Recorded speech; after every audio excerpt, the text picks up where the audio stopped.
HSC 27 ব্যাচের ভাইয়াপুরা, college তো শুরু হয়ে গিয়েছে অনেক দিন হলো। পড়াশোনার কী অবস্থা? বায়োলজি পড়তে কেমন লাগছে?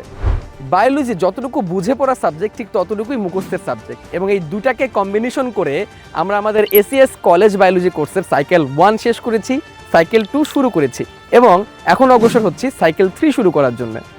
সাইকেল 3তে আছে অণুজীব, শৈবাল ও ছত্রাক, ব্রাইফাইটা টেরিডোফাইটা এবং জীব প্রযুক্তি, এবং এই 4টি অধ্যায় বোর্ড পরীক্ষার জন্য অনেক বেশি গুরুত্বপূর্ণ। যাদের টার্গেট মেডিকেল তাদের জন্য তো বায়োলজি শেখার কোনো বিকল্প নেই। আমরা আমাদের ক্লাসগুলো এমনভাবেই নিচ্ছি যে একজন স্টুডেন্টের বোর্ড প্রস্তুতির পাশাপাশি অ্যাডমিশন টেস্টের প্রস্তুতিও হয়ে যায়, যাতে করে সে মেডিকেল ভর্তি পরীক্ষা এবং বিশ্ববিদ্যালয়ের ভর্তি পরীক্ষার বায়োলজিতেও ভালো মার্ক নিয়ে আসতে পারে। এবং আমাদের সাইকেল সিরিজে যে বইগুলো আছে, এই বইগুলো প্র্যাকটিস করলে তার সেই বোর্ডের পাশাপাশি অ্যাডমিশনের প্রস্তুতিগুলো আরও শক্ত হয়ে যাবে। আমাদের লাইভ ক্লাসগুলো হয় রবিবার, মঙ্গলবার এবং বৃহস্পতিবার সন্ধ্যা 7টা 15 এবং প্রতি রবিবার থাকে উইকলি এক্সাম। একটি অধ্যায় শেষ হলে থাকে chapter ending mega exam. Regular live class এবং মেগা এক্সাম দেওয়ার মাধ্যমে খুব সহজেই তুমি তোমার বায়োলজির ভীতিকে দূর করতে পারবে।